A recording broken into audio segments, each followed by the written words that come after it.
edukasi melahirkan dengan bayi prematur. Perawatan apa aja sih yang kita harus lakukan?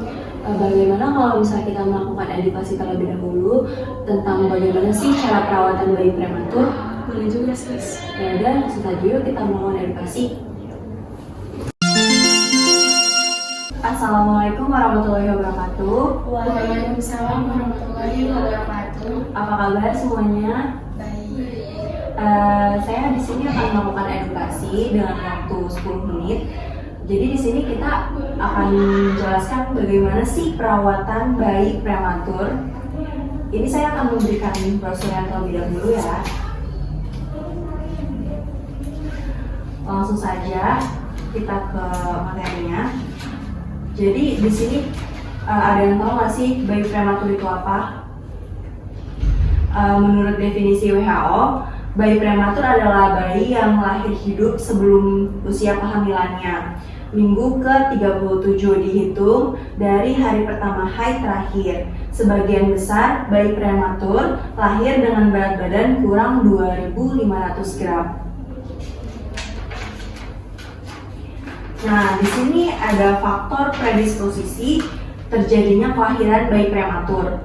Yang pertama ada faktor dari si ibunya, yaitu riwayat kelahiran prematur sebelumnya, perdarahan antepartum, terus ada malnutrisi, ada juga kelainan uterus, dan hidromion, penyakit jantung atau penyakit kronik lainnya, hipertensi, umur ibunya terlalu tua atau kurang dari 20 tahun, atau lebih dari 30 tahun yang tadi saya bilang lebih tua, dan ada jarak dua kehamilan yang terlalu dekat, infeksi, trauma, kebiasaan, yaitu pekerjaan yang melelahkan atau merokok. Dan yang kedua ini ada faktor janin. Yang pertama itu ada cacat bawaan, terus ada kehamilan ganda, hidromion, ketuban pecah dini, dan yang ketiga ada keadaan sosial yaitu ekonomi yang rendah. Dan di sini ada masalah pada bayi prematur. Yang pertama itu ada suhu tubuh yang tidak stabil, dan yang kedua ada gangguan pernafasan yang sering menimbulkan penyakit berat pada bayi prematur. Dan yang ketiga ada gangguan alat pencernaan dan masalah nutrisi. Yang keempat ada imatur hati memudahkan terjadinya hiperbilirubinemia dan defisiensi vitamin K. Yang kelima, ada ginjal yang imatur baik secara anatomis maupun fungsinya. Yang keenam, ada perdarahan, mudah terjadi karena pembuluh darah yang rapuh. Yang ketujuh, ada gangguan imunologi. Dan yang kedelapan, ada peredaran intraventrikuler. Baik Bu Bidan, bisa jelaskan apa sih tanda-tanda bayi prematur dan bagaimana cara perawatan bayi prematur? Baik, sis, saya akan menjelaskan.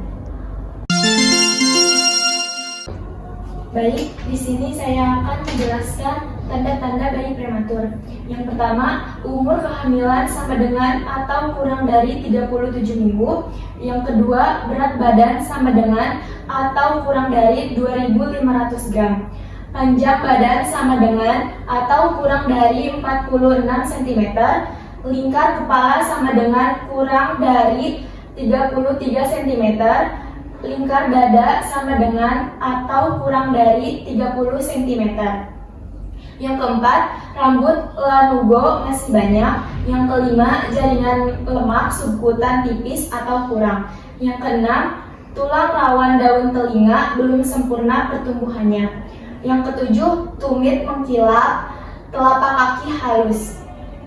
Ada pula yang kedelapan, genitalia belum sempurna, labia minora belum tertutup oleh labia mayora, klitoris menonjol pada bayi perempuan. Testis belum turun ke dalam skrotum, pigmentasi dan rugue pada skrotum kurang atau bayi pada laki-laki. Yang kesembilan, tonus otot lemah sehingga bayi kurang aktif dan pergerakannya yang lemah. 10. Fungsi saraf yang belum atau tidak efektif dan tangisannya lemah. Yang ke-11, jaringan kelenjar mamae masih kurang akibat pertumbuhan atau dan jaringan lemak masih kurang. Yang ke-12, vernix caseosa tidak atau sedikit bila ada.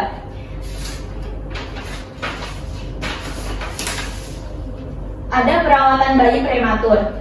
Yang pertama, dimasukkan dalam inkubator. Yang kedua, pencegahan infeksi. Yang ketiga, minum yang cukup. Yang keempat, memberikan sentuhan.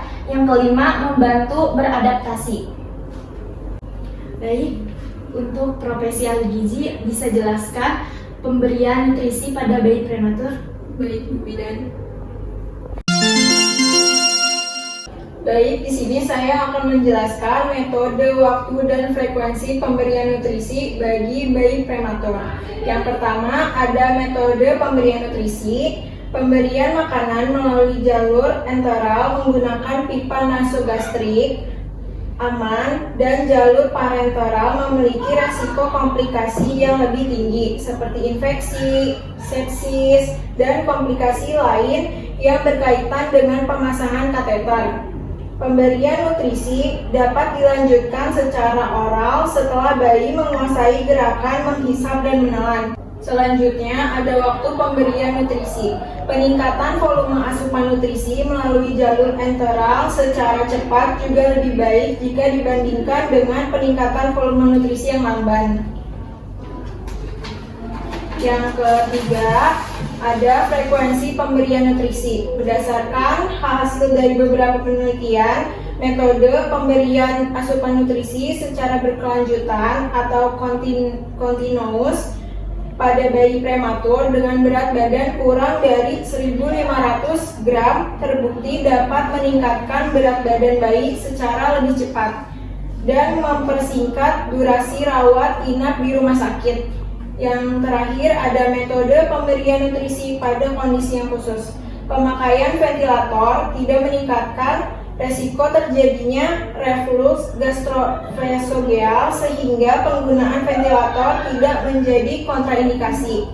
Untuk pemberian nutrisi melalui jalur enteral bagi bayi prematur dengan berat badan yang sama yang sangat rendah. Baik, ada yang mau ditanyakan? Izin bertanya, apa saja sih nutrisi yang bisa diberikan pada bayi prematur? Yang pertama itu adalah ASI atau air susu ibu, yang kedua ada donor ASI, dan yang ketiga ada susu formula. Nah, untuk pemberian ini yang paling utamanya pasti dari air susu ibu ya. Baik semuanya, sampai sini saja pembahasan tentang bayi prematur yang kita diskusikan. Terima kasih atas kehadirannya. Langsung saja saya tutup. Wassalamualaikum warahmatullahi wabarakatuh. Waalaikumsalam warahmatullahi wabarakatuh.